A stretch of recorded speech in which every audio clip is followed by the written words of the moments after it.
Phones are not why kids aren't going outside. I see a lot of people talking about how kids don't play outside like they used to, or how they're spoiled on their phones, making posts like what did people do all day without the internet. People treat that as if outside is somehow now a foreign concept to younger generations, and often the blame is put on phones, the big evil cell phone. Now for context, I'm 21, and I grew up in the Midwest, so I didn't have a smartphone until like 14 years old, and it was barely even a smartphone.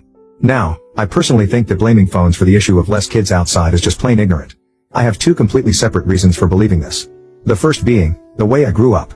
I grew up throughout the 2000s and 2010s, the era most point to as the last time kids went outside and weren't distracted by those dang phones. Now, I didn't have a phone for a very long time. But I did have movies, a PS2, and the internet. I have very fond memories of all these things, but I also know that among these things, I constantly went outside with friends. These were good distractions too, YouTube, and Newgrounds content. Still, we went outside a lot, and had to knock on each other's doors to see who was available. The second reason is